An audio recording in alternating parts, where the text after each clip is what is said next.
Hello, everyone, and welcome to episode 53 of the RocknRoll Beer Guy Podcast. This episode is brought to you by One Effing Inc.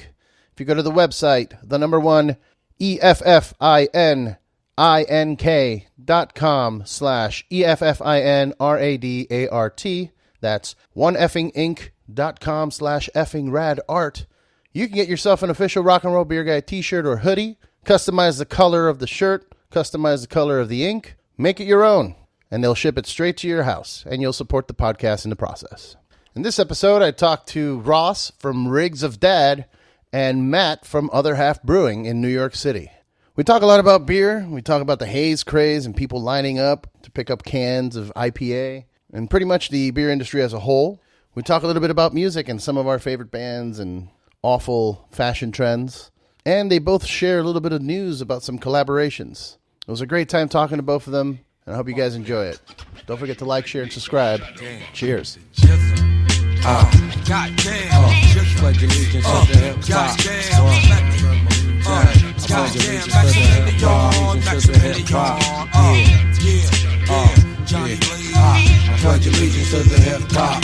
My apologies for sucking.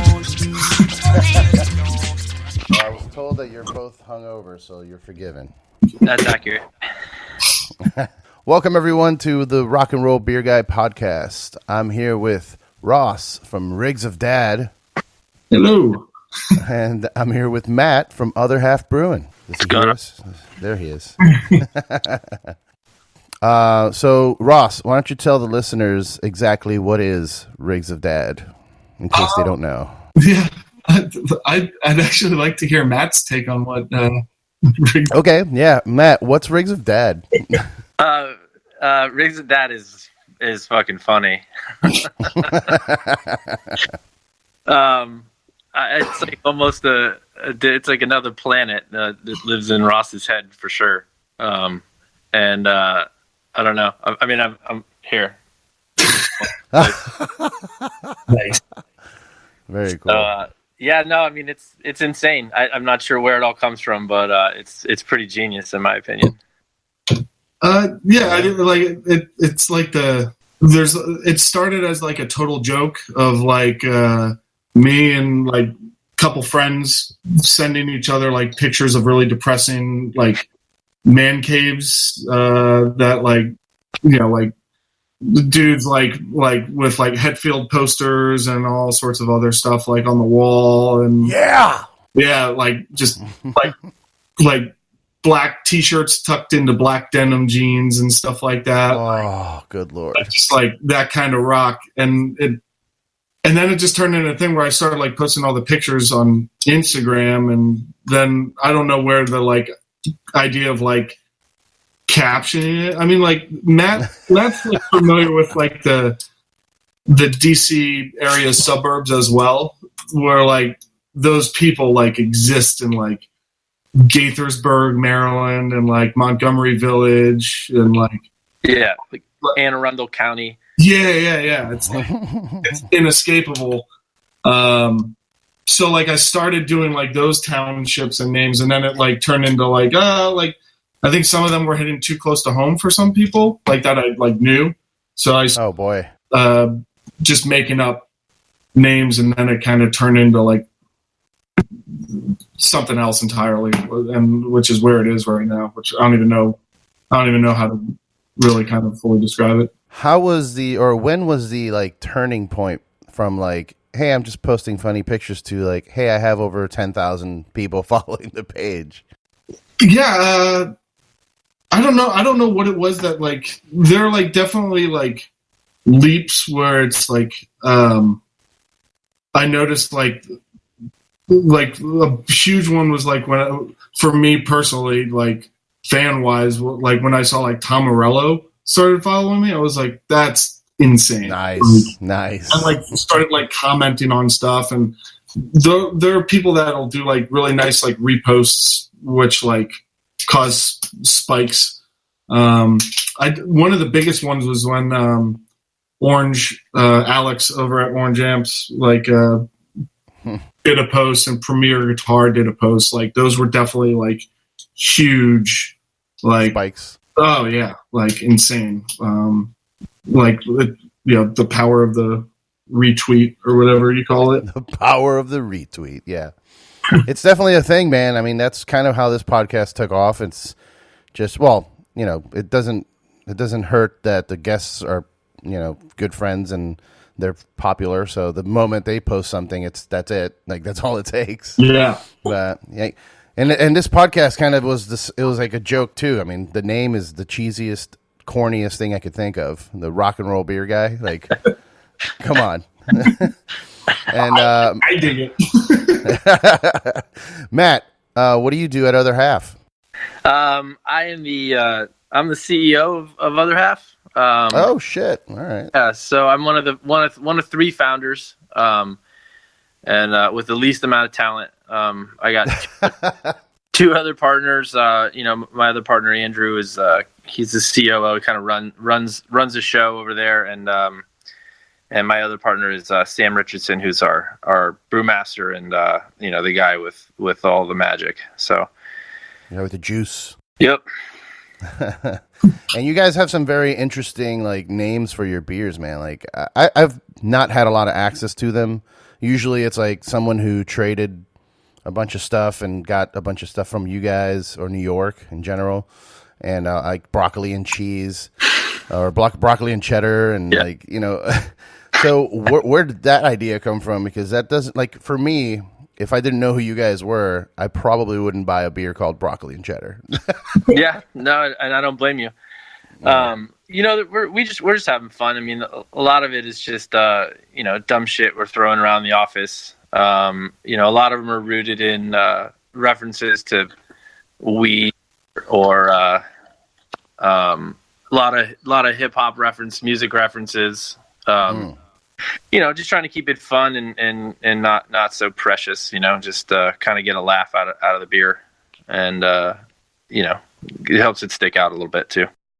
Yeah, that's definitely one of the appealing factors of it for some of the people. The artwork in the cans also, people love it. I mean, I know there's a handful of breweries that dominate this crazy the haze craze, and you guys are one of those guys for sure. I'm trying, yeah. Whatever you can do to stay relevant, Yeah, for sure.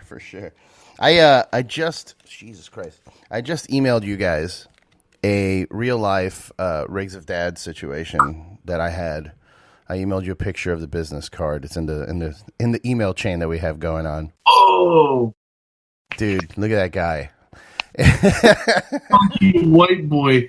Matt, are you able to see it or? It's so good.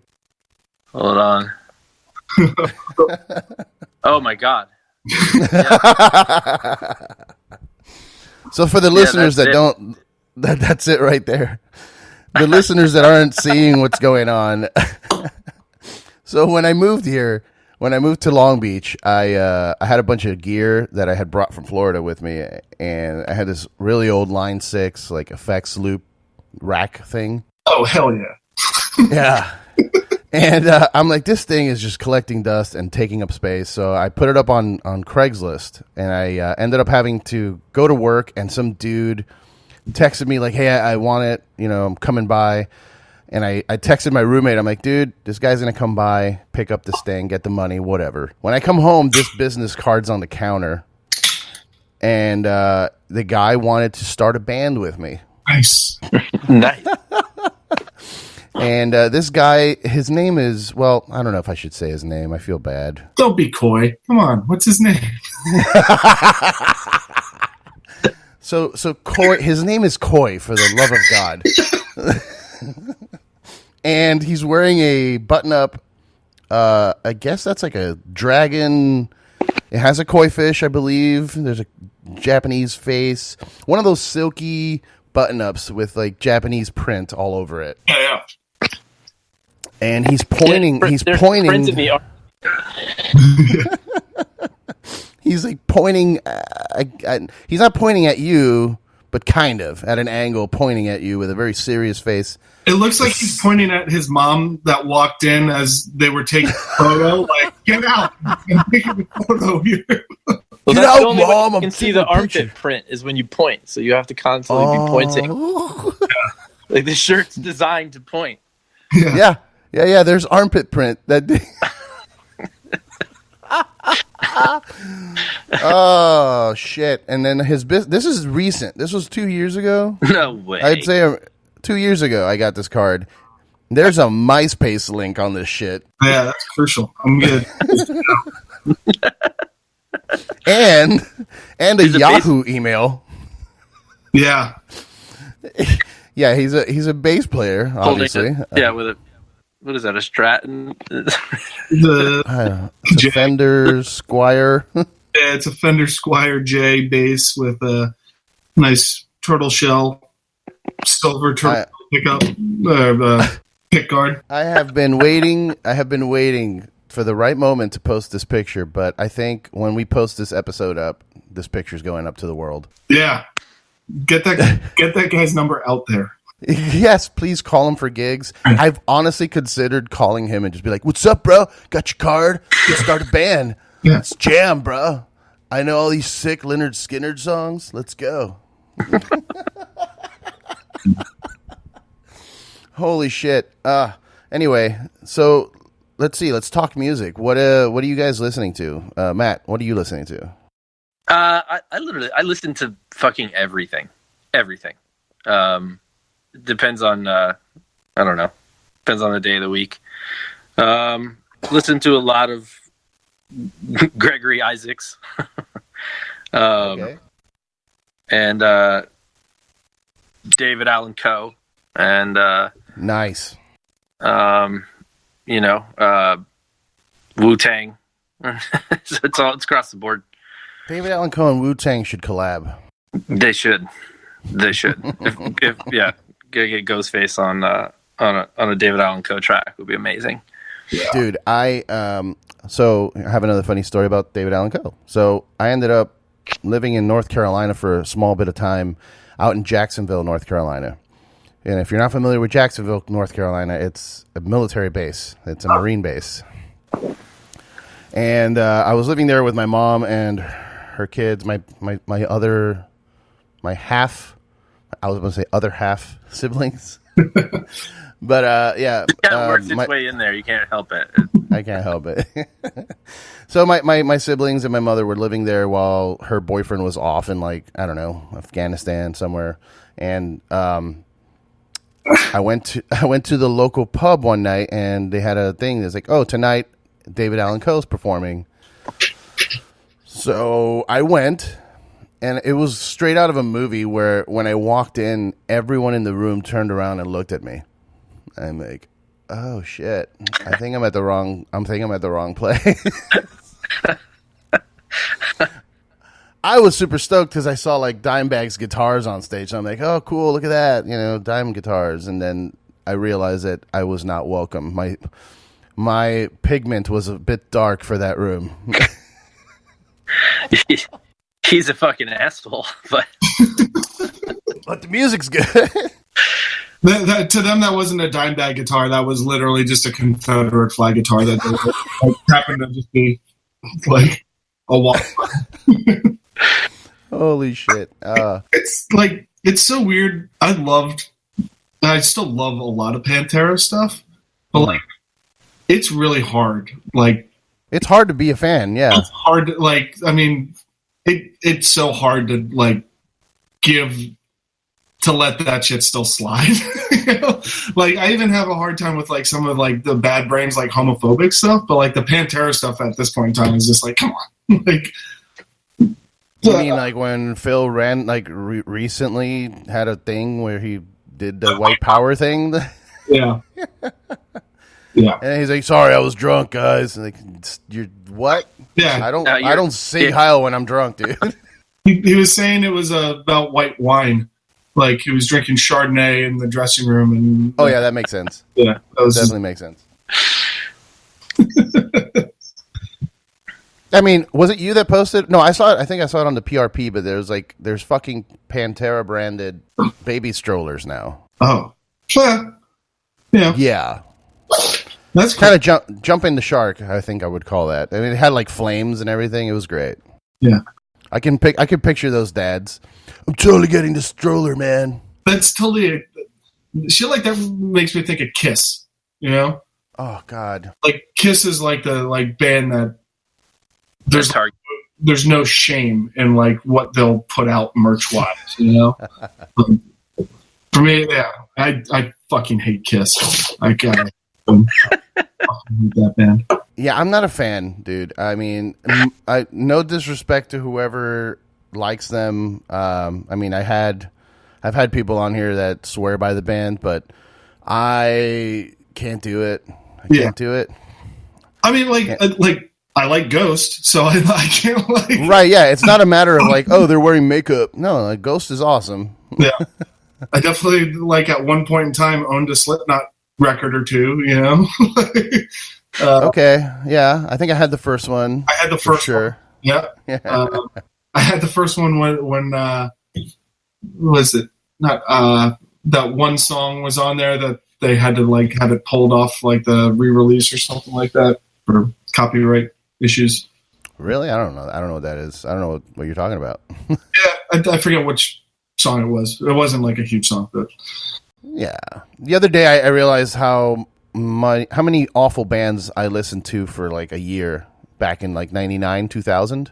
Yeah. There was a lot of really terrible fucking bands I was listening to just because they were around. Like, I was looking through a list of top 200 like new metal shitty bands, and it was hilarious, by the way. You should do that one day. On YouTube, there's a top 200 new metal. Honestly, that's all I do. Look up shitty things, the shitty music. It's the endless well of Rigs of Dad material right there that you're talking. Yeah. Yeah, I found this band called Third Strike that I had forgotten about completely. They had one song that took off, and the guy looks like he hangs out here in Long Beach. Like he's wearing a jersey, he's got neck tattoos, and nice. He looks like he's ready to kill everyone around him. But he's singing all concert. What happened? Or go to a Sublime concert. Right. Go to a Sublime concert. But he's singing all pretty. He looks all tough. It's so weird. It's like I don't know. I don't know what people were thinking in that era. Some of the hairdos that are around. I mean, well, I guess yeah. The Rigs of Dad. You could go into that territory, right? Like the curly hair and the dreads. Oh yeah, the dreads and the frosted tips and choppy necklaces. Yeah, puka shell, like big puka necklaces, like, but like the basketball jerseys is like, yeah, like the Papa Roach corn, like. It's the long jerseys with the shorts that go down to your ankles. Those are my favorite. So one of my buddies, I gotta find the video of it. Like, if you YouTube like corn lighting technician going crazy or something like that, it's like the dude running the lights at a corn show, and he's like standing on the console, jumping up and down. And like, he's a performance artist as well. No, it's just him like working the count. And like I've run into people that know him, and they're like, "Oh yeah, that's that dude. He's awesome." And apparently he's a really sweet guy. But it's just like the cream of it is like he's not even wearing a shirt. And like my buddy Kevin was just like someone pointed out, like, "Dude, why is that guy not wearing a shirt?" And Kevin's response was just like corn fans have had a long, hard battle conflict with sports. Oh, fuck. Hey, I mean, whatever. He's putting on a show. That's what you got to do sometimes. I mean, if you want to stand out as the lighting guy, because no one gives a shit about the lighting guy. Hey, I like the lighting guy. Like my old bands always had lighting dudes. When we got to like a point where we were like, all right, we should have like lights and stuff like as part of the thing. And those dudes, like, it's the most like thankless, but like also one of the most like essential parts of like a lot of bands like doing shit. Oh, for sure. Yeah. It's I always consider those dudes like part of the band. Like my buddy Ira did it back in the day. My buddy Isaiah did it. My brother-in-law did it. My friend Jabron did it. And all of them, I was like, oh yeah, these guys are like part of the band, like for sure. Well, they need to know the songs just as well as you guys do, so they can trigger certain light cues, you know? Yeah. I mean, a lot of dudes are doing it like with programs where the drummer plays to a click. And they just MIDI the whole thing? Yeah, but like our drummer hates playing to a click. Matt, did you play to a click? No? Yeah. No. Well, yeah, I don't like playing to a click, even though it's tighter. It's something more professional, I guess, whatever. But Yeah. I think it takes away a little bit because you can vibe off of it. Like if it's a good night and the crowd's really going crazy, you can play a little faster. Why not? Fuck it. Yeah. But Matt, is your mic on? Yeah. Okay. Yeah, I hear you. There you go. Cool. So what are you listening to that you're not making fun of at this point then? I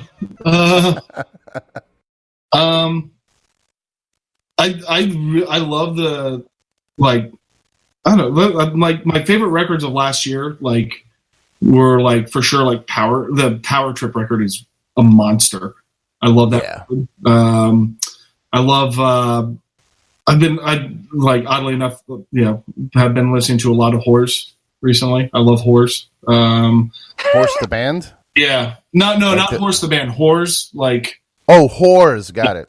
I usually don't listen to the Whores here in Long Beach. I'm kidding. I like Chavez's last EP. I thought was like amazing. But like, I don't know, the one that I've been listening to more than anything right now is that new Pianos Become the Teeth record is mine. Like the drums on that one are, I mean, everything about it. Those dudes are like the sweetest dudes, but like the drums on that record are just fucking mind blowing. And it's like, it's definitely their most like I hate the term because it has like negative connotations, but it's not negative connotations, but like it's definitely their most like radio sounding record, like it's definitely their most accessible. Okay. Where like people could hear it and be like, oh, there's no screaming on this record, which it's 2 records in a row of no screaming. But it's awesome. Like those dudes are just writing some of the best music that's out there, in my opinion. And I like love everything that they keep putting out. I don't know. I like their old stuff too, but their new stuff is just so good. I'm going to check it out. Because I saw them live. I forget who they opened up for. I want to say Brand New or Band of Horses or something, but I don't remember. Yeah, Brand New I don't know if they did Band of Horses. I might be. It was at the Fillmore, which is where I saw both of those bands, and I used to see every band that went through the Fillmore because I had I had a deal with the guy who ran that place, and he would get me into every single show. Nice. So sometimes it's a Band of Horses, sometimes it's fucking George Carlin when he was still alive. So God, I'd go to see George Carlin. I would go to see George Carlin. Yeah, that was an experience, man. It was near he died shortly after, like a couple months after he did that tour. I get Mitch Hedberg, and that that was like one of those crazy moments in life where like you knew you were like he was opening act. It was with Dave Attell and Lewis Black, and it was just like he completely stole the show, like owned it. And I still listen to his records and laugh my ass off, even though I know every punchline. No one could deliver a joke like that, dude. Yeah, that's true. Are you drinking a beer right now? Is that what you're drinking? Yeah, I opened. Yeah. You are so fucking hungover. Yeah, it's like, yeah. My wife texted me literally like 2 minutes. So we went down to Richmond last night to go see Flaming Lips. Oh, nice. We didn't get back until like way late. It's like 2-hour drive. And then like we had to go to like a family function this morning, and it was like, oh shit, like the clock change thing. So we're both like just like on fumes and like hating life right now. And literally she texted me and just said like, can you please save me some coffee? And I just said, I haven't even made any yet because I'm literally. I'll save you some of this beer. It's got coffee in it. I do have a couple good coffee stouts. But. Yeah, Matt. So you were in a band. Yeah, I did that. You're not in a band right now. No. All my time is spent in the making beer. Got it. What band was it? What kind of style was it? Oh, we were guilty of a lot of stuff, but we were mostly like live music stuff. So I mean, we would open for, we play festivals and we've opened for the Flaming Lips, and we played with Primus and like Benevento Russo duo and like jammy stuff like that. Nice. And then did some poppy stuff as well. But it was the band was called the Low Life. It was it felt like another lifetime ago. Wow. Yeah. Do you miss it? Do you want to do like are you going to do the traditional Coachella reunion show? I wish. Our singer actually passed away a few years ago. Shit. And it was bad, but no, I mean, we're all kind of scattered around the world actually. Our percussionist is Ecuadorian, so he's back in Quito. And the other two are out in the Bay Area now in Oakland and San Fran. Okay. So yeah, and those were two of my best friends, for a long time. And so I see them every now and then, not as much as I'd like to, but I definitely miss playing music. I loved playing music. I don't even think I've taken my drum kit out of the cases in years. I mean, living in New York and area, there's not really space for drummers. Yeah, no. Well, you're living in the city, right? Like in Brooklyn? The brewery's in Brooklyn. I live in New Jersey now. I got two kids. Okay. So, and I'm trying to get them into music as well. So I think it's probably about time to bust that stuff out. And that's awesome, man. I'm like getting ready and like slowly, like I have a kid coming in July, and congrats. Thanks, man. But like, I'm like overwhelmed and like anxious with just like, I hope she likes cool music.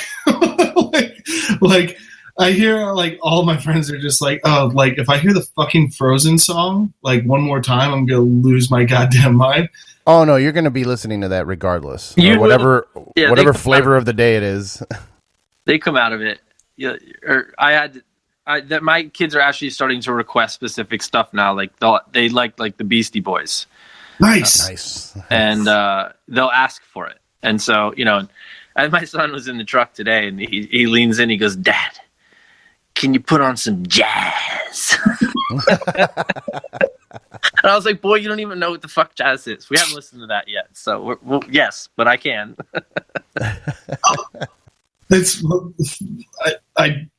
I should mention, just because of the theme of the podcast and everything, but when I used to get drum lessons from John Paul Gasser from Clutch. Nice.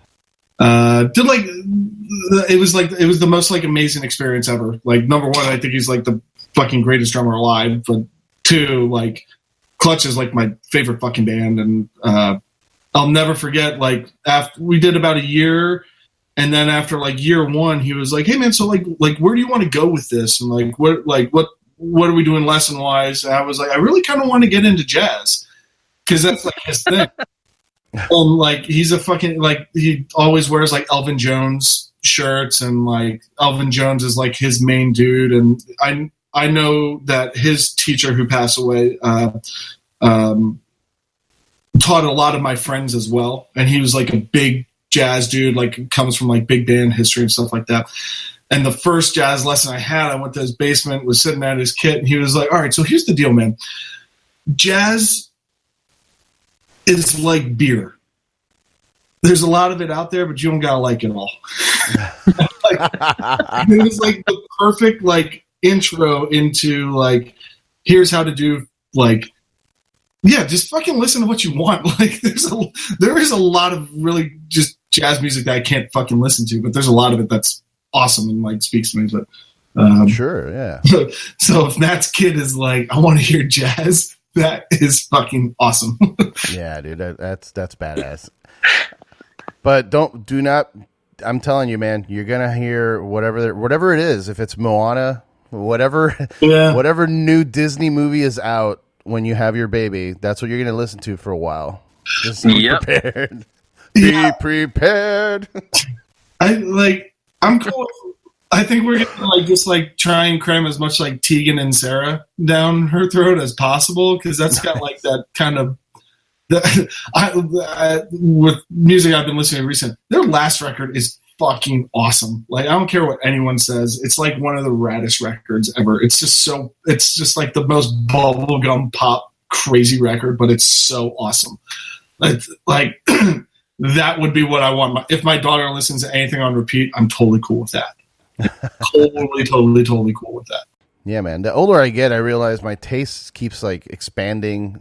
I used to have that metalhead elitist bullshit mentality for a long time. No, if it's not double pedals and a crazy time signature, then I don't care. But last week I discovered I like a Beyonce song, so there's that.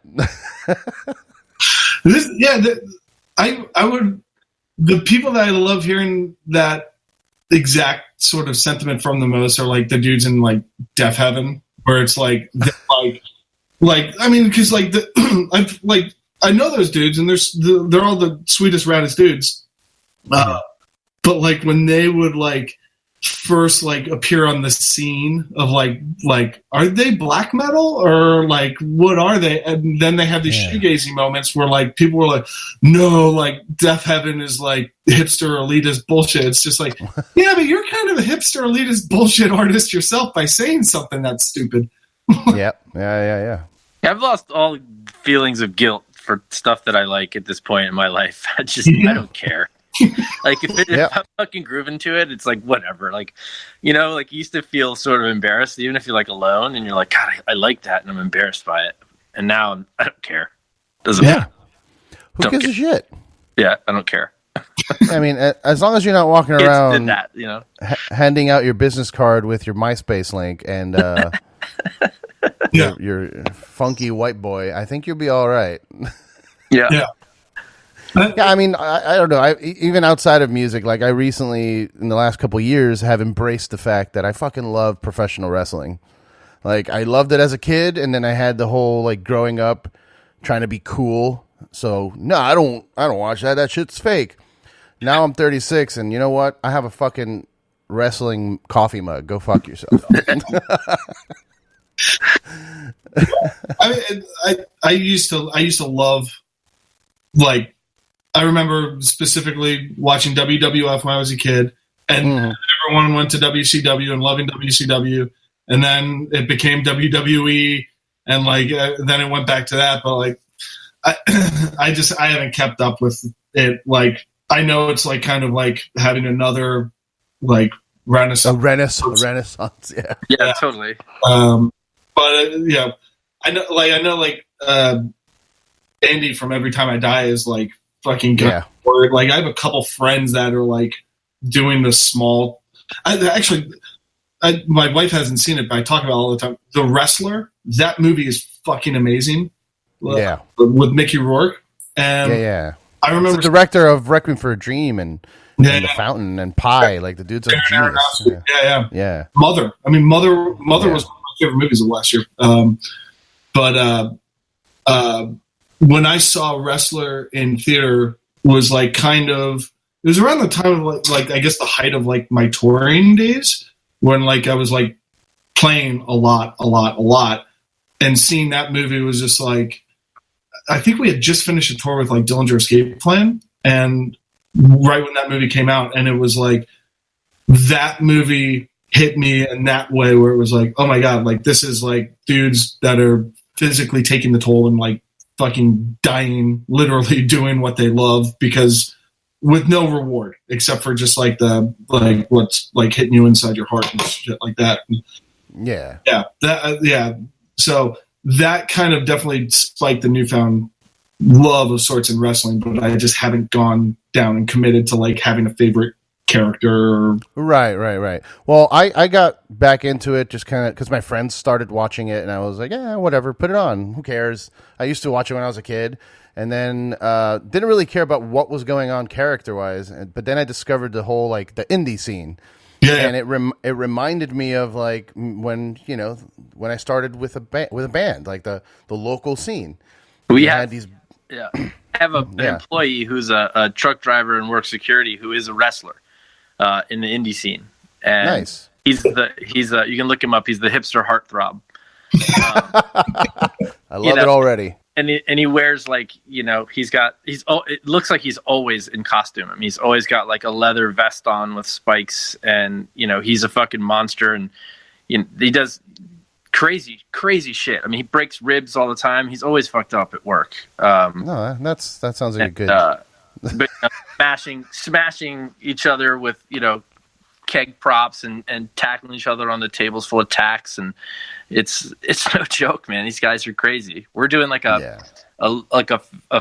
beer festival in June in New York, and we're actually it's like a state sanctioned ring and do wrestling at the fest in the middle of the beer fest. That dude? Nice. Yeah, dude, that's him. That's Christian. Yeah, man, I'm planning something similar out here. I'm actually I made an announcement on the Instagram on one of those story things, but I'm getting together with a local wrestling organization here called PCW, and I know a bunch of brewers from just working in the industry, and we know a bunch of bands from just being in tours and doing this. So we're gonna try and pull off like a concert / wrestling / beer festival out here. Hell yeah.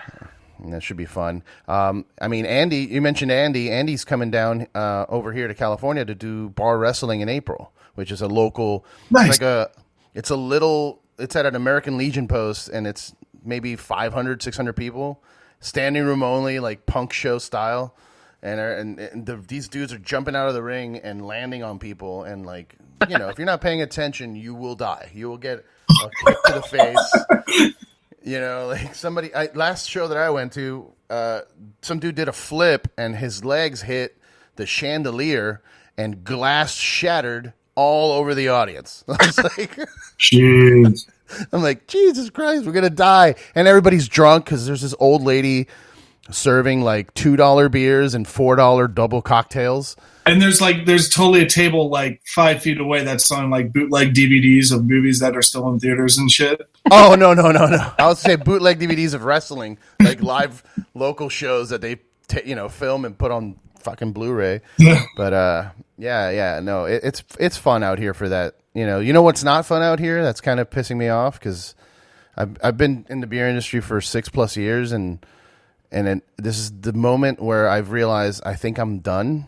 And it's living out here. The beer world out here sucks, man. I want to hear this.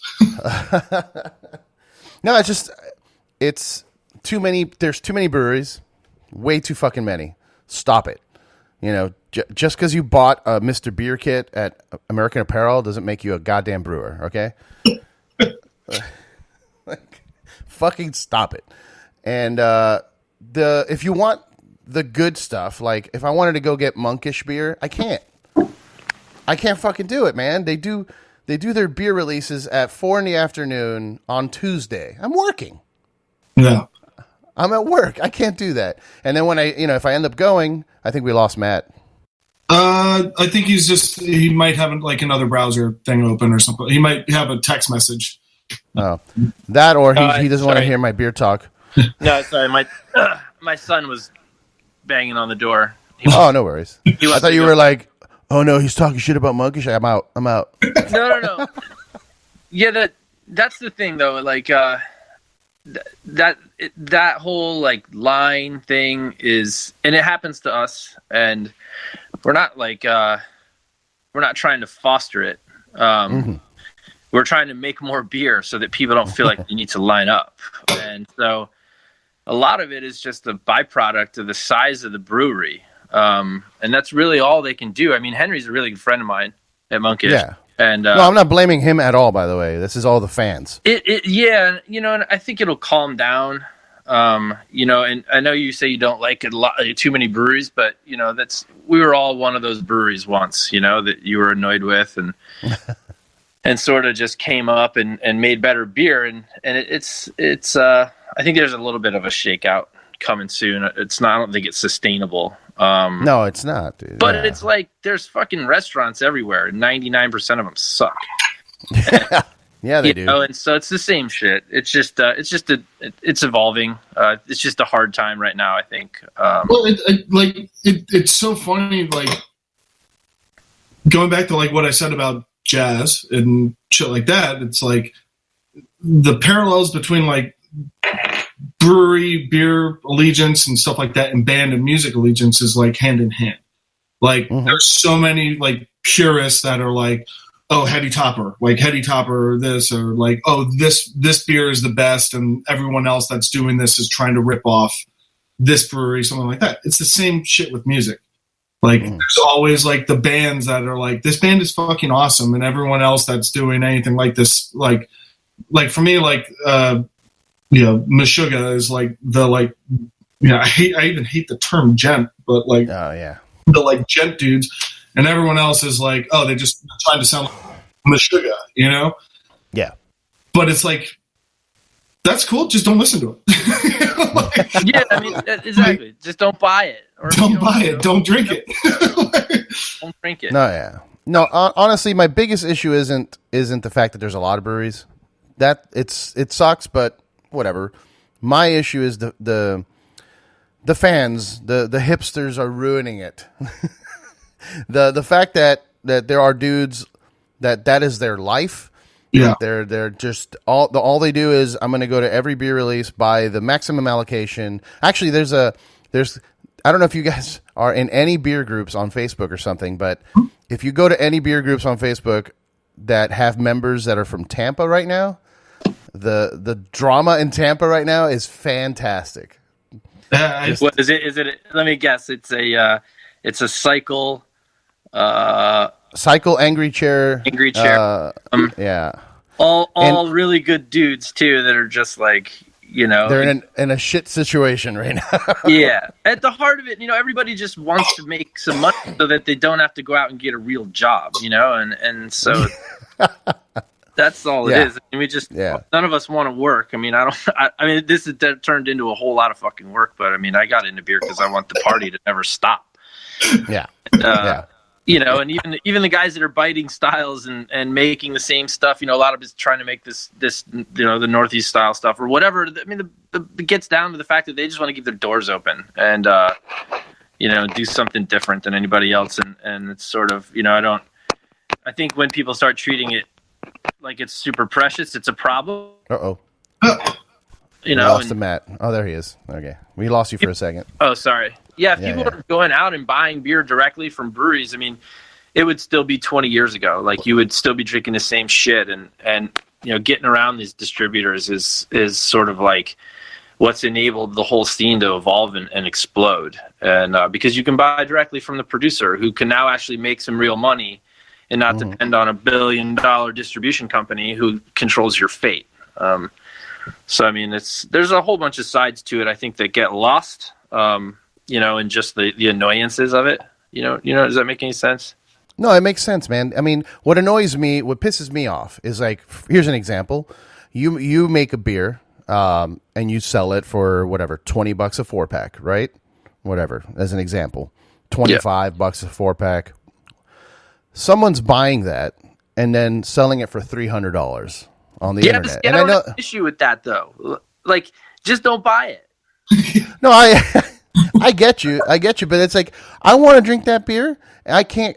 The only other way to do it would be to fly to New York. You know what I mean? And I guess it's like a first world problem. Like, why can't I have that beer? But it's just weird. It's a weird thing to me, man. Like, if you're making money off of a brewery by secondary sale, that's shitty. I hope you're really, like, going back into that brewery and dumping a shit ton of money. Like, you're there every week, drinking at the bar, at the tasting room, buying the merch. Like, support the guys that are making you have a living right now. You know what I mean? Yeah, I mean, and that's the whole. There are breweries beginning to, capitalize on that secondary market out of their own tap rooms. I mean, if you look at, like, Toppling Goliath sells out of their own tap room their vintage stuff for the going rate on, like, eBay. And holy shit. And, and then like people will do cellar releases of older things that are sold for a premium because, like who's really not entitled, but to that money, but like the breweries that's making that stuff should be seeing, at least a piece of it beyond what we're doing, or just knock off that whole resale shit. Again, and just drink the beer. And so we're trying to solve the problem by just making so much fucking beer that it's, we're beyond the crazies that, like we did a Monkish collab and released it yesterday, and we made enough of it that we still have some today. And nice. And so, we did that on purpose so that people weren't like freaking out. They still freaked out, but there's still 100 fucking cases of it for sale today. And that's, does it concern you? Does it concern you that the elitists, are now gonna give you shit because you're making too much beer? Like, oh, it's not special anymore. If I have to depend, my business has to depend on that person, then I'm screwed. So, but like we're gonna make as much beer as we can because we want as many people as possible to drink it, and our business will evolve along with that. I mean, you can't depend on the elitist beer drinker to survive because they're fickle anyway, and so they love you one day and hate you the next. And if you're not like introducing your stuff to new people all the time, and the only buzz around it is complaints about how scarce it is, like that's going to be a problem for you in the long run.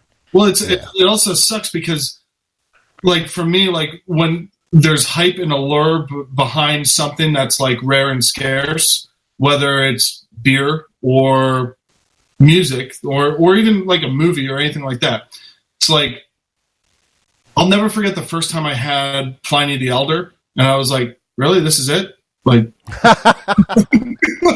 like this is what everyone fucking shits their pants about? Like, yeah. I was like so like vehemently underwhelmed.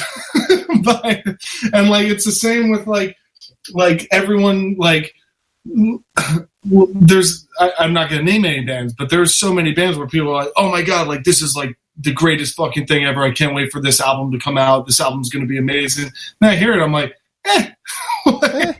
like I saw them live and they were great, but not into this. Well, the thing with Pliny too, it is really your frame of mind when you go into it, because it is a solid beer, man. It's a good IPA. It's up there with High Alive from Cigar City, and any solid IPA, but yeah, when you go in with this hype of like, this is the best fucking beer in the world, and then you're like, oh shit, no, it's not. Just blind taste test people on anything. That's the thing. Like the whole culture's around like pictures of the label. Mm-hmm. I couldn't fucking tell you what beer was what. I mean, I could tell you what tastes good and what has flaws in it, but like the label is not going to tell you anything. Like hype isn't going to tell you anything. And I guarantee you, nobody else, no one on planet Earth can tell the difference between a lot of these beers. Honestly, if you put Pliny the Elder and Bell's Two Hearted, I like Bell's Two Hearted, but like if you put both of them next to each other with like 3 other West Coast IPAs in the mix, I would be lost after like the third one to be like, oh, that's this one, and this is the best one, or anything like that. Those are all going to start to, for me, that taste is just, Matt's used the term antiquated before with like a lot of stuff, like in styles. And West Coast IPA in particular is one that I think is just like, okay, like there's some that do it really well, and there's some that do it really great, and there's some that I will always go back to, but it doesn't wow me as much as it used to. The same way as when I hear, this band has a new album coming out and I've been waiting for it for a really long time, and then I hear it just doesn't wow me because it's like, those riffs are like 12 years old, like, oh, cool. Like they listened to Discharge a lot and then like just took that like down tempo punk sort of shit and like recycled it, I think that like, and not to like blow smoke like with Matt here, but like I think like breweries like OtherHalf that are like constantly doing cool shit and like constantly like kind of challenging the standard, where it's like, hey, we're gonna do a like cream IPA, where it's like that doesn't read well on a label for a dude like me, but then when I have it, I'm like, oh my fucking Christ, this is insane. Like, it's awesome. Yeah, you guys are doing a lot of those, right? The milkshake style, like I mean, so IPA? that not milkshake style. The milkshake style really is owned by Tired Hands. Okay. And Omnipolo. You know, those Gene and Hennick have been doing awesome beers like that. They really own that. We're more of and that's a totally different sort of mouthfeel and experience in a beer. But you know, we play around a lot with whole oats and flaked oats and lactose sugar. Not in heavy amounts, but enough to that, you know, when we have like a regular double IPA that's, you know, using a certain kind of yeast, you know, that gives it like that really fruity like profile to it.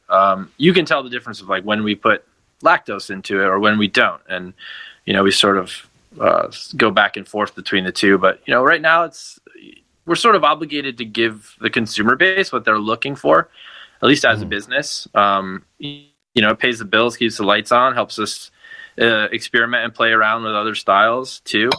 You know, but yeah, it's all you can do is to just stay relevant. I mean, that's it.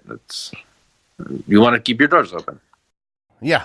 I think that's a very important point. You know, I currently work at a brewery, and you know, the president of the company is kind of like very anti the whole movement of like the haze craze. Like, I'm like, hey, we should maybe give it a shot just to see if we can, you know, that's what people are drinking. So I mean, give it a shot. And he's like, no, I don't want to do it. I'm just going to stick to lagers and stuff like traditional styles. I'm like, that's cool, but you know, the customers want this. You know, like that's something that you'll sell.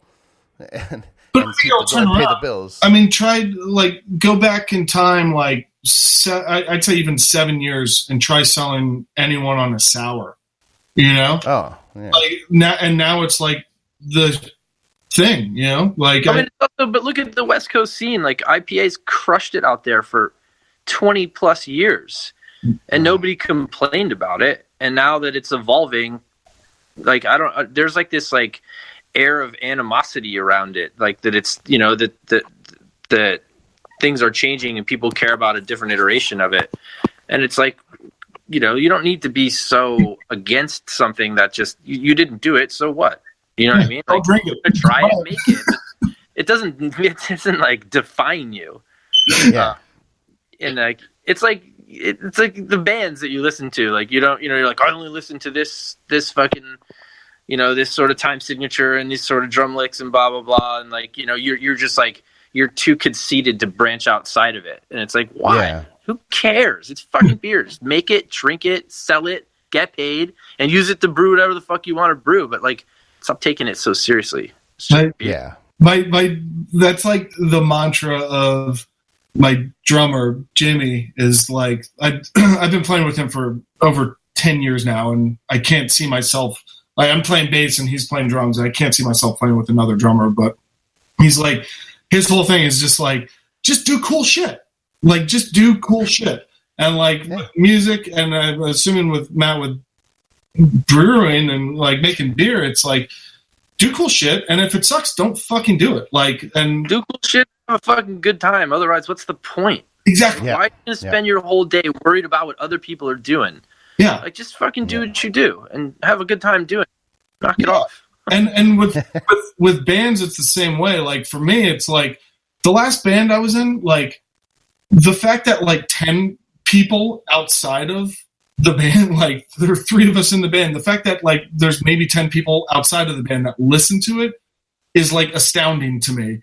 But it's like, it's fucking great, because it's just like the mission the entire time was, let's just do whatever the fuck we want to do, and let's just do cool shit for us and for our personal preference and our personal taste. And once it's not fun anymore, and once it's like becoming too much of like, hey, this isn't working, then we just end it. And that's literally exactly the trajectory of everything we did. And it's astonishing to know that we sold records in like fucking places, you know, that I've never been to, like countries that I've never heard of. It's crazy, but like, yeah, that's like the sort of thing. If you're passionate about doing something and creating something, and you know, whether it's music or beer, it's just if you do what you want to do, and like for every shitty beer, there's 1,000 shitty bands.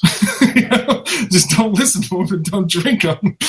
Nah, I hear you, man. My animosity is just, it's selfish in nature for sure. Cause it's like even out here in LA, dude, I love music and I love going to live shows, but going to a show in LA fucking blows. Yeah. There are so many people, impossible to park. Like, it's just a nightmare for me. So it's like trying to buy a limited release beer sometimes. Right. It's yeah, like, I really OtherHalf can sale. Yeah, exactly. So it's the same thing in the beer world. So I end up just not doing it, and I get mad because it's like, fuck, man. I love that band, but I can't go to that show because I don't want to stand all the way in the back and I can't see shit. I don't want to deal with like a 2-hour line. I have a job. I can't line up at 4:00 in the afternoon to get a good spot at the show or to get a can, of beer. Yeah. So, I get mad. That's as far as my animosity goes. It's the fact that I'm being selfish and I can't enjoy it myself. I mean, and what's cool is that the brewers are trying to solve this problem too. I've always said like lines are good for ego and bad for business. And so, like look at like Trillium and Treehouse with their capacity now. I mean, these guys Treehouse is doing 45,000 barrels a year, and they can do 120. Their new brewery is immense, and they sell as much fucking beer as they can. And there's really like not limits on stuff anymore. And in the effort to sort of like move past this whole line thing, I mean, they still get people lining up, but that's because you can only sell beer so quickly through a register. Right. But, and Trillium doesn't even have lines now. And JC's selling more beer than he's ever sold ever. And because it's just, he's got 14 registers and 3 locations. And, we're all just trying to catch up and make as much as we can and kind of get it to people so that they don't end up like you are right now being like, you know what, fuck this. Like, yeah. What's the point? Like, I can't even get to this stuff if I'm not acting like a douchebag. And, so it's like, let's make some more beer. That's what we're doing. So we're going to double in size and you got to give respect to the guys like Treehouse and Trillium who are just fucking cranking it out and doing a good job of it and making it accessible. Yeah, no, I appreciate that. And it's good for me. I know that it pisses some people off. Like, like I was saying, the elitists that are like, oh, I'll never drink that beer again because now they distribute in California. It's like, come on, man. They're just trying to expand their business. Yeah. And all these guys are committed to quality too. I mean, that's usually the ceiling for every one of us, at least the guys I know, is that you only get as big as you can get so the beer doesn't suffer. And then, hopefully we all are around long enough to move past this like crazy phase and sort of just do some everyday business. Yeah. But I speaking of like quality and working in restaurants for years, like consistency is like everything. Like making it, like delivering a consistent product and service every time, and making sure the quality doesn't slip. Like I know Matt has told me in the past, like when you like fly stuff out, like it has to be air chilled. It has to like pretty much arrive and be held at a certain temp. Yeah, no, if you want anything outside the brewery, you have to pay for air freight and cold chain storage, and you're going to pay the shipping and all that stuff. And that's exactly it. It's got to be a proper representation of what you do. And right. So like, I mean, I'll never forget like this was like probably 5 years ago. Pete from Salt Lake. Big Pete. Yeah. I'll never forget, he got like a Racer X. This was like 5 years ago, and like poured it, and it was 2 years past the brew date, and it was just like garbage. And like he didn't even look at the date because he was just like, "Oh my god, they finally have this!" And he like called the store and told the store like, "Yo, you should really take this off the shelf." And they didn't do anything. So then he eventually emailed Bear Republic and was just like, hey, this is up on shelves, man. And Bear Republic, the rep was in there literally that afternoon, pulled everything off the shelves and was like, I mean, it's the same thing with, I wouldn't want, bootlegs of whatever shit I've ever done, like, out there. Do you find our shit on shelves of people, like, reselling it? People with certain licenses in New York, they'll come and buy it at retail and put it on their shelves and sell it for like $8 to $10 a can. And, we'll find shit that's fucking old because no one wants to pay that much money. And we're just like, we can't control that. And and imagine being in distribution like Bear Republic is. You know how many fucking shelves all over the country that there's old ass IPA just like sitting in a sunlit shelf at room temp. Yep. Managers don't give a shit. They don't know what's up. Yeah. No. Yeah, I mean that was when I worked at Cigar City, I would get text messages from New York like, "Yo, there's an $8 High here at this liquor store," and I'm like, "Let me see the bottom of the can." Yeah. And then it'd be like 6 months old. I'm like, "Don't buy that. That's a waste of money." Yeah, I know you're excited that you want a High and everything in New York, but don't do it. It's not worth it. Yeah. No, it's not worth it. Yeah, I mean, I was also working distribution in Florida, and I remember when the Brew Dogs from Scotland fucking launched their shit in Florida for the first time. We had 1-year-old IPA going on taps. You know what I mean? And I remember just walking in, buying one because it was just a computer thing. Like, oh yeah, I'll send you 2 kegs, and then when I'd go to the account to like buy a beer, like, oh, buy one, let me try it out. It was gross. Yeah. And then I look at the ring and I'm like, fuck, this beer isn't a year old. It's an IPA, man. It's a pale ale. Like, don't fucking pour this. Like, what are you doing? Yeah. And then there's other people that like do it on purpose. Like I had an account that used to hold on to their. He called me up and like, hey man, I'm tapping this 3-year-old Two Hearted that I've been holding on to. I've been aging it. I'm like, oh. Good Lord. Like I've aged 120 minutes. Like, yeah, but that's a barley wine. Into barley wine. Yeah. But it needs to be drank, Yeah, I mean, like there's nothing more heartbreaking than like having an IPA that is like just too long, where you could taste it turn, and like you're sharing it with like a friend, and I'm the person that's like, yeah, like. I mean, I'm the dude that will like dump it out and be like, "That's no good. Like, we're not drinking this." And then like some people will be like, "It's not bad." And I kind of just look at them like, "Stop!" like this is like the worst representation of like this amazing fucking product. Like, well, you're fucking spoiled too, dude. But that's the best part about having all these breweries is you finally get to taste beer the way it's supposed to taste, and not the way the distributor made it taste. Yeah, right. You definitely spoiled me. Do you guys plan on distributing out here? Huh? Do you guys plan on distributing out here at some point, or like expanding through all the states, or do you want to keep it local? I mean, our goal is to sort of reproduce what we've done in New York and other cities, so that we get to make beer for the communities that we're nearest to. Okay. If we can't get to you in a day or a half-day trip, it's too far. And we're doing as much direct to consumer as we can, whether that's through the tap room or can sales or whatever. And so that's kind of what we're going to stick with, but we'll grow. But you just end up like everybody else. If you try to expand into too many states, too many territories, you lose control of your products. You don't know where it is.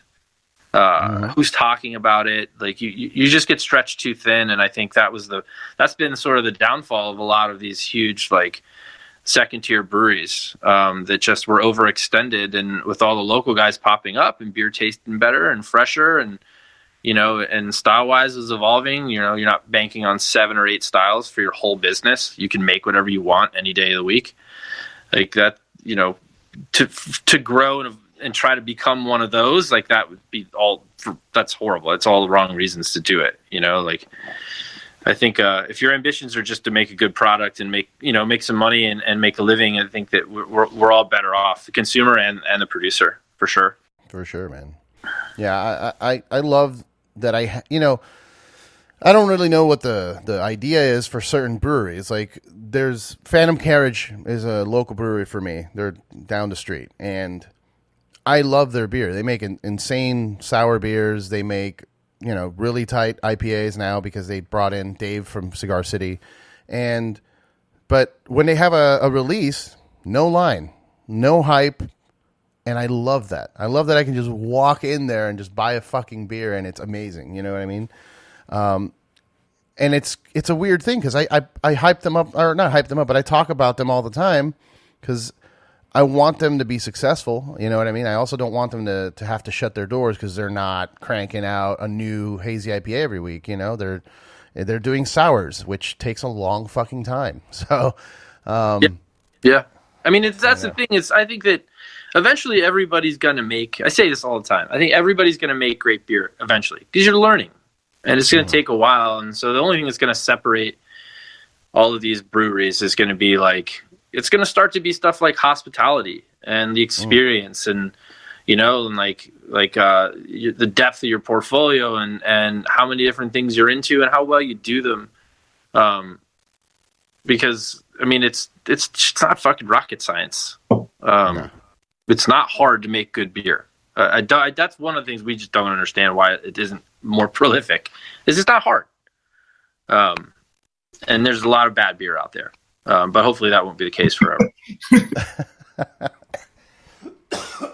Holy shit. Well, Ross, what are some of your favorite, obviously aside from OtherHalf. And by the way, I'm so mad that you guys didn't exist because I'm from Jersey. No, really? And yeah, I was born in Jersey City in Christ Hospital. So nice.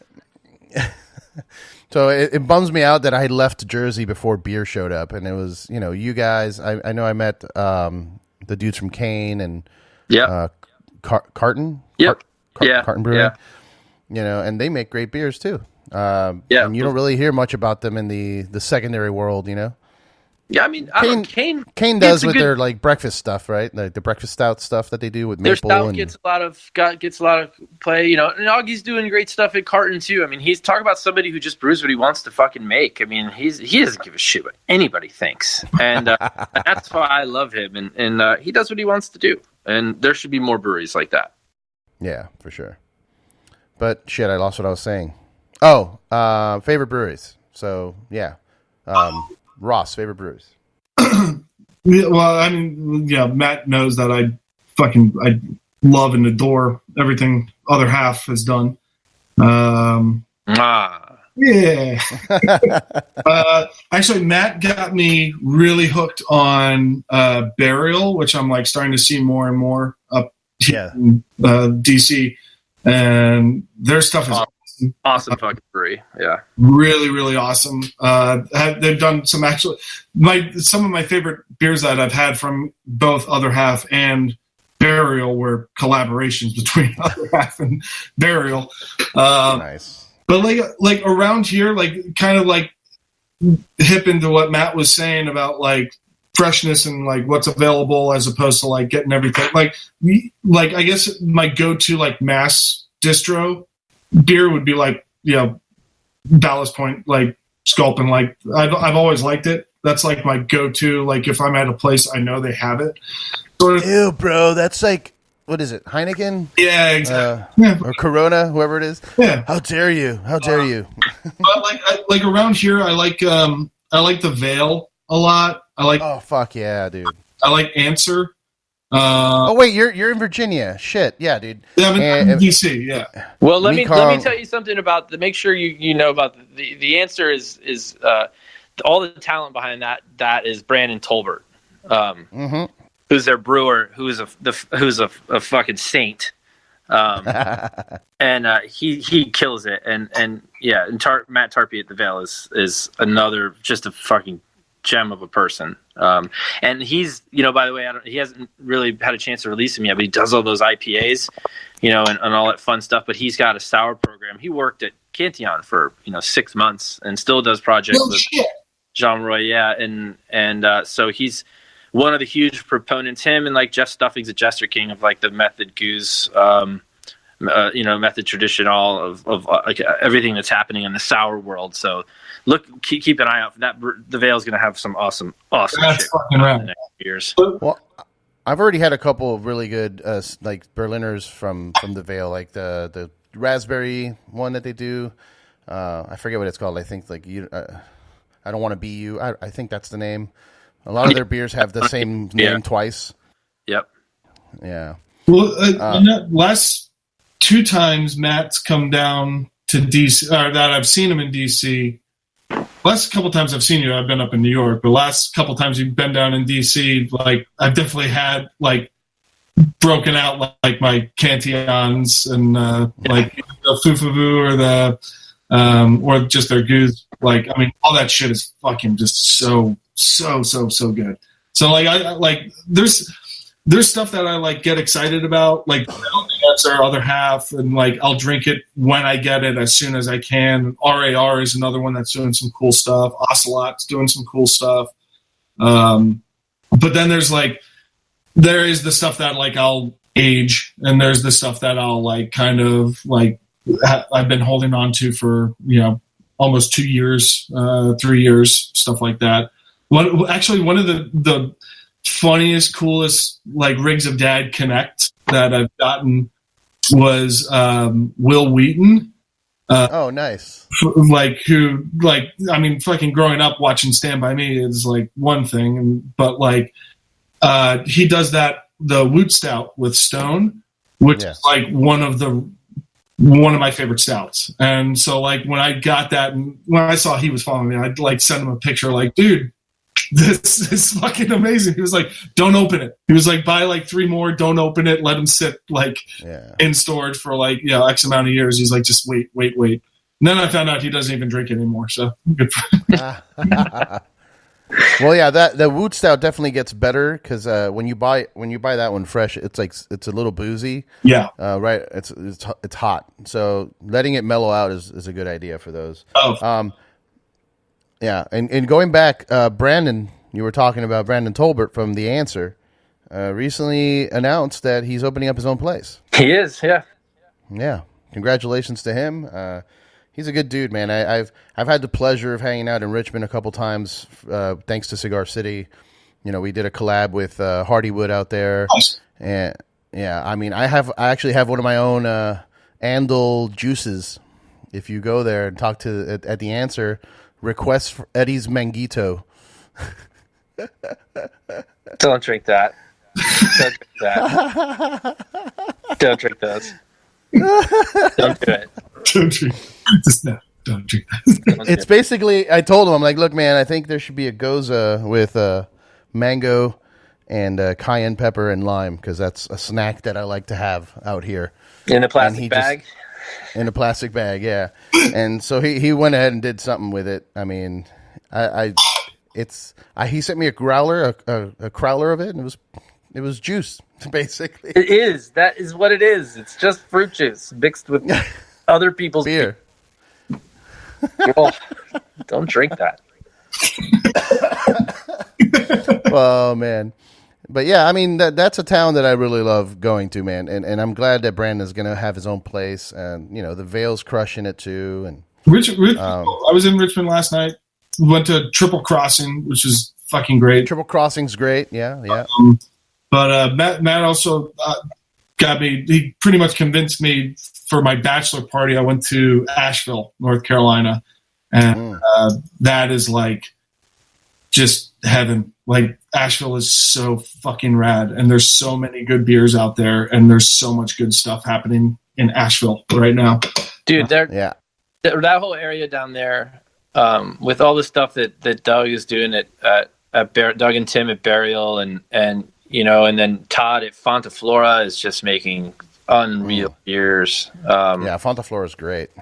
All his Kvass style Appalachian beers, and everything he makes is I adore that guy. And his beers are fucking phenomenal. But yeah, Ross is right. Asheville's a great fucking place to hang out and drink beers, and the rally scene's gonna come up soon down there. There's good stuff happening. When you and I talked the other day about Nashville and stuff, Sarah and I were like mapping out like plans to go there, and I was like, Asheville is literally on the way to Nashville. So I think we might actually stop in Asheville for a night on the way to Nashville for CBC. We have to go to Tootsie's one night in Nashville and go see Anger Fangers. Oh, dude, yeah. So yeah, there's a picture that is up on Rings of Dad with like a dude flicking off the camera. That's actually someplace in Nashville that Matt took the picture of and like texted it to me. It's like, were you there with like Carmen? Yeah. Yeah. So like he like texted me that late at night. I like read it the next morning and was like, I'll do something good for this one. I had to sit on that one for a while before I could do anything with it. That dude is legend. It's Tootsie's. Tootsie's is a regular bar. It's like this mega bar on the strip there, and it's like, there's like 37 stages and what? It's fucking, there's like 5, 6, 7 different stages and 4 floors, and the top floor had this band up there, and I walked in and I was just like astonished at what I saw, and I immediately took a picture, and the guy just looked at me like, "Fuck you, man." And I snapped it, and I immediately was like, I was thinking of Ross the whole time. I was like, oh my God, Ross would love this. The dude probably was thinking like, oh my God, this guy's going to send this to fucking Rings of Dad. I'm definitely going to get punched in the mouth in Nashville, that's for sure. Like, I'm waiting for that to happen. That's funny. There's a giant like Costco sized strip club in Florida called Tootsie's. Yeah, it's got like separate rooms that are themed. Like they have a Moulin Rouge room, and let me guess, it's in Tampa. No, it's in Miami. This one's in Miami, but Tampa does have a reputation. I mean, Cigar City alone, it's like the Redner family name is tied to the Mons Venus. The Mons Venus, yeah. It's so great, man.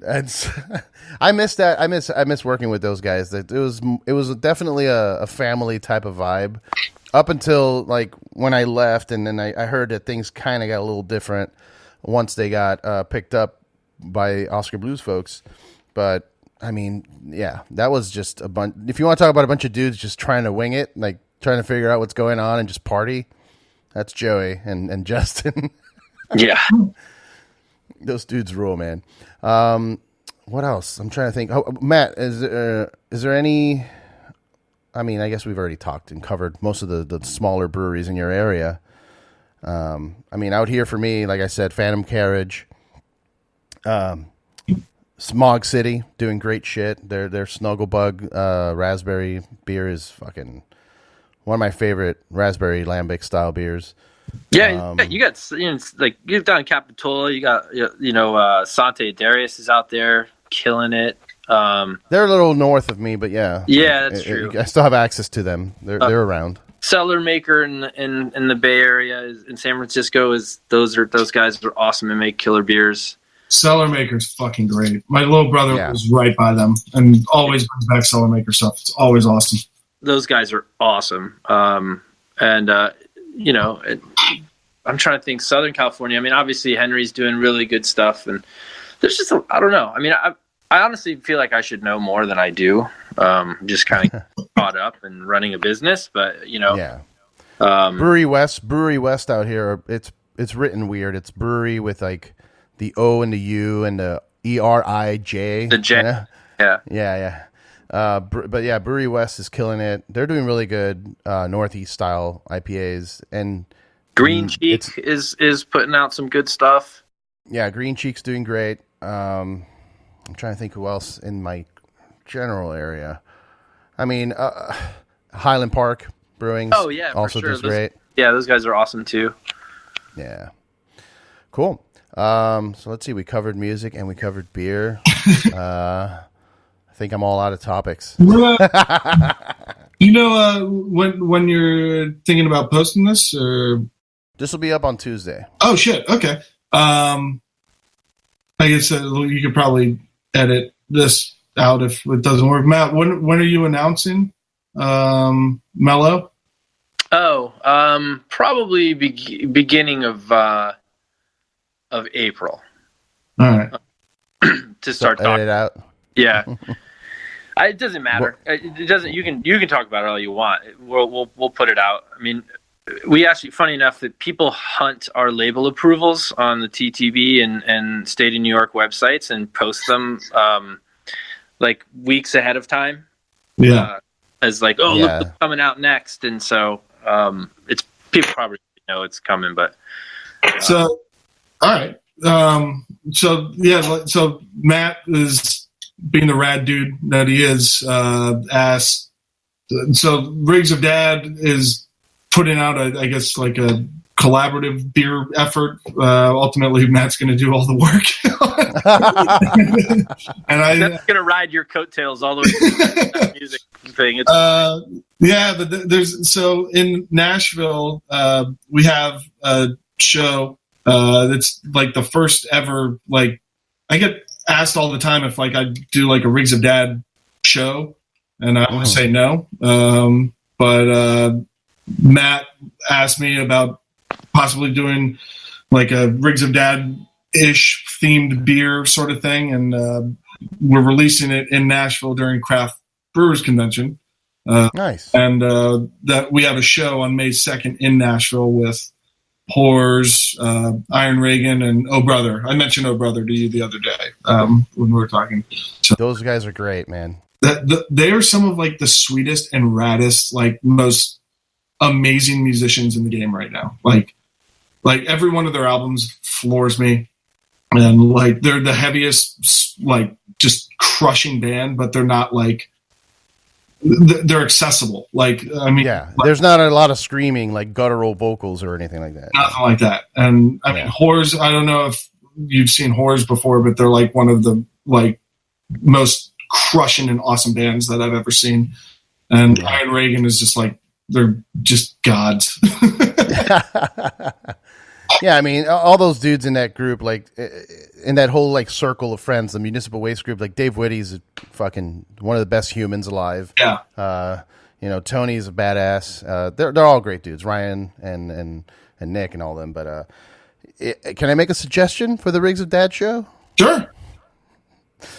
I would force the bands to dress up in Rigs of Dad gear.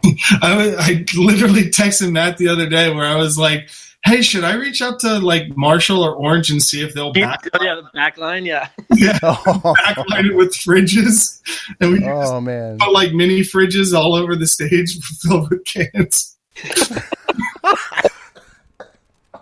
or just like shitty single tap kegerators, and just like make it look like your garage. Yes, like the Fender stools. You should definitely send an email out to the band. Just be like, please wear your most vintage, new metal and or, awful clothing that you have from your youth. Drum thrones with backrests. Headset mics. Like all the drummers need to wear fingerless gloves. Yeah. And yes, they gotta have the grips on the drumsticks, the tape grips. Oh yeah. Dip sticks. Like if you backline, all the cymbals need to be really high up. You know what? I'm told I am like, you know what? I am gonna fucking just buy a bunch of the little like cup holders for mic stands and drum kits. I'm just gonna put them on there without them like having any say in it, and just just putting cans in there. I think a lot of people think that like Leinenkugels is going to be like served. It's like, no, I'm not serving any of that shit there.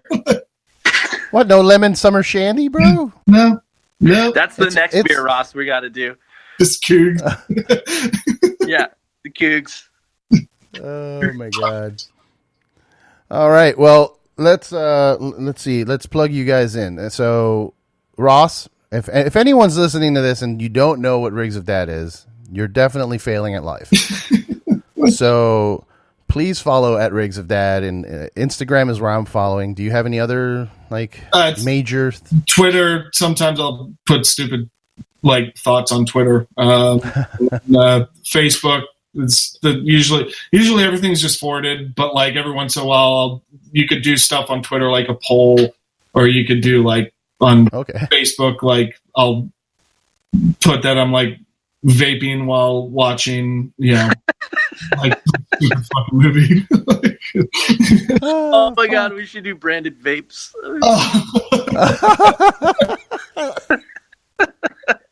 Oh god. Oh. We should have a vape like the smoke blowing contest at the show, like things and like you could do the coolest shapes. Like you could see if people can make musical notes out of their vape cloths. You should offer a lifetime like gift card for OtherHalf if you can blow a broccoli shaped vape cloud. Oh yeah, for sure. Done. And just get the OtherHalf black card. Yeah. Or you should just have broccoli and cheddar scented vape oil available at the table. The lingering taste Lord. of it is. By the way, I feel like I need to defend myself. I was vaping earlier, but this is weed. This isn't fucking like raspberry fucking coolie flavored smoke or whatever. I got my stash box right there. Cool. So yes, Rigs of Dad on the social medias. I mean, I got to give a shout out to Sasha from Intronaut because he's the one that told me about you. Oh shit! Okay, I actually I have a Cyclops guitar and a R2 bass from Dunnable. Like I'm fucking sold. Like that dude makes the best guitars I've ever played. Like fucking awesome stuff. Oh, actually, I got one more plug since this is going up soon. Yeah. I'm doing a collaboration with Fuzzrocious. Oh my god, that's incredible. I can't say anything else about it now, but it'll be released in April. And that looks great. Yeah. So look out for custom. Actually, Sasha did the video demos for it. Oh, very cool. Okay, so it should be fun. That's awesome. Yeah, he's on episode 3 or 4 was with Sasha and Sam Riggins, formerly of Nebraska Brewing, and now of Cosmic Eye Brewing, which is opening up soon. I've done. You guys should each reach out to him about doing his fight song podcast. It's pretty fun. Oh hell yeah, yeah. Like Matt, you would actually love it. It's like. Just like what are some of the episodes like? No, they pick 2 songs, right? Yeah. 2 songs that just suck, and they pit them against each other and argue about which one's better or worse. They give it to the internet people to vote on, but they did like Smash Mouth, Walking on the Sun versus like Sugar Ray Fly, or like like Limp Bizkit versus Kid Rock, or something Kid Rock versus Limp Bizkit. Any one of those sort of things. It's awesome. It's a good listen. Oh, all right. Yeah, definitely check out Fight Song. I love that podcast.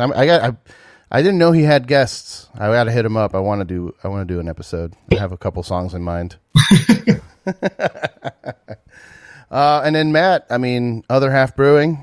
I don't think you guys need a plug, but yeah, just go for it. We're mostly on Instagram if you want to find out what we're doing. It's just OtherHalf NYC. And you're only available in New York, right? Are you distributing to other states? We own our own distribution, so we're keeping it in the state of New York now. We are doing like these mobile can sales, so we're visiting like other beer cities, Buffalo, Rochester, Syracuse, Albany. We head out to Long Island. We're sort of just like bringing the product to people that can't or won't go to Brooklyn, but are still love the beers, and so we give them a chance to we usually follow it with like 20 draft lines of stuff, and bring hundreds of cases of beer out there for people to buy. Definitely had one at Saltline last 2 nights ago. Yeah, we did an event at Saltline. Yeah, we got one in Albany at the end of the month at City Beer Hall, which should be pretty epic. Nice, cool, man. I'd love it if you guys were out here just so I can get access to like fresh OtherHalf, because like I said, I've had it like maybe 2 or 3 times, and it's always been somebody who's been hoarding it in their fucking house for weeks for something, just waiting for the right bottle share to bring it to, But yeah, if you're willing to ship some beers to me, I'll ship you some beers. Sounds good. Deal. Some California sours and stuff. Yeah. Cool, man. But yeah, thanks guys for listening. Thank you guys for doing this. I know it's early and everybody's hungover, and but I'm totally down to try and do this again some other time as well, man. Just keep talking shit. Yeah. See where the beer world is by then. Yeah. Thanks for having us. For sure. For sure, man. All right, guys. Cheers. All right. Cheers.